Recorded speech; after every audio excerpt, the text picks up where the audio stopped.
How much money should the Clark County School District spend on teacher raises? That debate between the district and its largest teachers union rages on, as does the threat of a teacher's strike. Here to explain how valid of a threat a strike is Nevada Independent reporter Rocio Hernandez. Rocio, welcome to Nevada Week. Good to be here. All right, so as you have reported, it would be illegal under state law for the teachers union, the Clark County Education Association, to strike against the school district. However, the district thought that the threat was real enough. They decided to sue the teachers union. There was a decision in that case, and what was it? So the judge ultimately decided that despite some concerning messages from CCEA Executive Director John Valardita and a couple of other members, that there wasn't enough evidence to clearly show that a strike will happen unless the court steps in and tells CCEA, no, you cannot strike. And that's just because at the moment right now, CCEA has said that they're going to take work actions, which aren't clearly defined right now, but they're not really using the word strike. They're kind of suggesting that maybe there'll be like a stoppage of teachers doing extra work outside of their contract hours, which is about 7 hours and 11 minutes.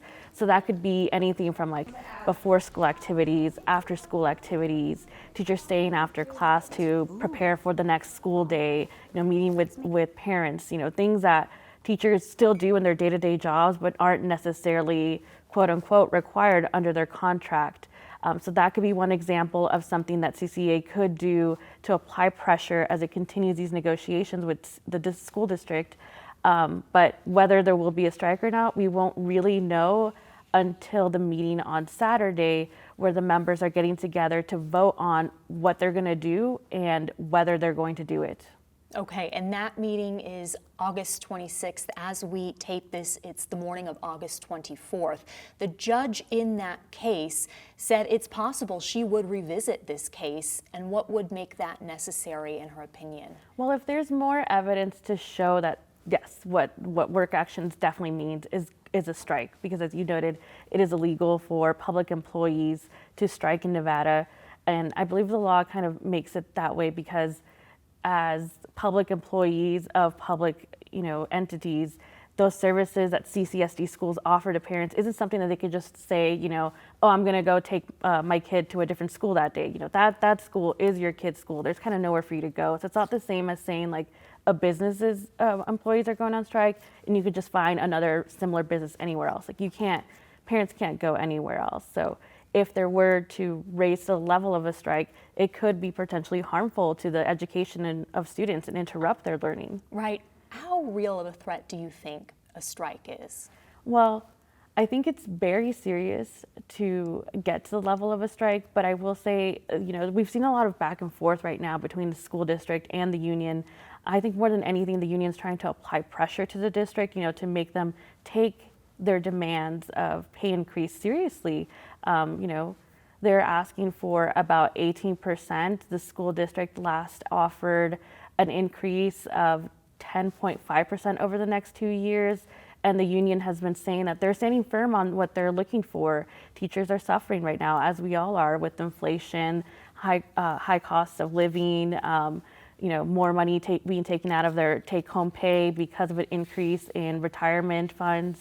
So teachers are saying, we need to get this increase in order to not only improve the recruitment of our veteran teachers and our retention of their veteran teachers, but also recruit more teachers to address the vacancy issue that the district has.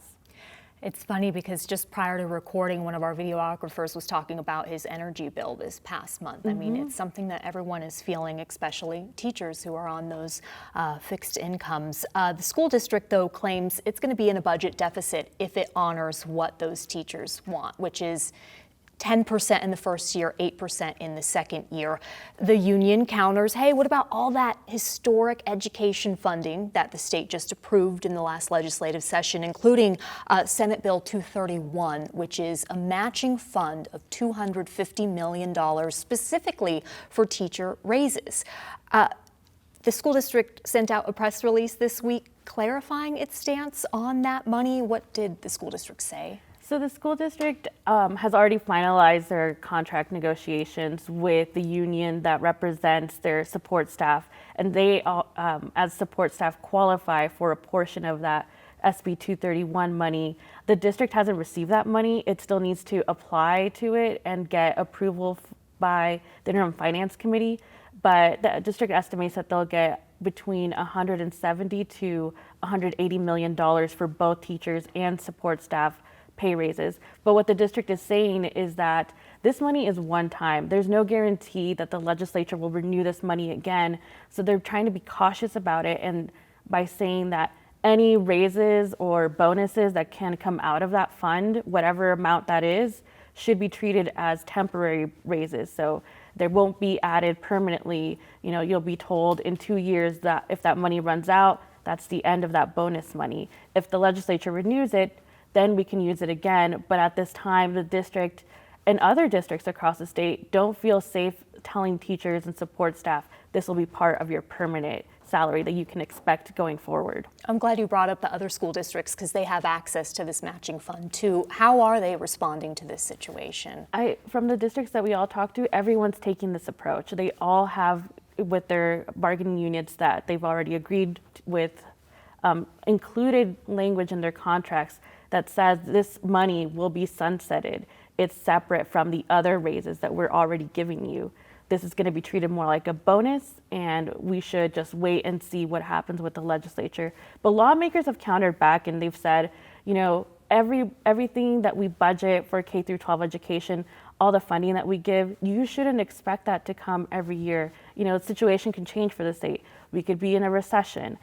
The political will of the legislature could change. So no one should necessarily expect that even though we've already appropriated X amount of dollars for a K through 12 education, that money will continue into the next biennium. Okay, so lawmakers are saying give the raises even though we don't know what we'll be doing in 2 years from now at the legislative session. Exactly. Rocio, as a K through 12 CCSD student, you went kindergarten through 12th grade. How does all this make you feel? Well, I think more than anything, I feel like parents, you know, they want to see that their students succeed. And a part of that is having a qualified licensed teacher in your classrooms. We all know that the CCSD, the state, and all across the country, there is a struggle of teacher shortages. And so I think parents, you know, they want their best for their kids. They want to see their kids succeed, and teachers being in the classrooms are a part of that. So understandably, there's probably going to be a lot of, you know, support for teachers, and also a lot of concerns about what's going to happen. Will this lead to a strike, or will this lead to just smaller interruptions of before and after school activities, which one could argue are also part of the educational experience for students, and they're just as essential as the things that you learn on your day-to-day in your math, reading, writing classes. Yeah, a lot of parents depend on those teachers being there before and after school as well. Rocio Hernandez of the Nevada Independent, thank you for joining Nevada Week. Yeah, it was great to be here.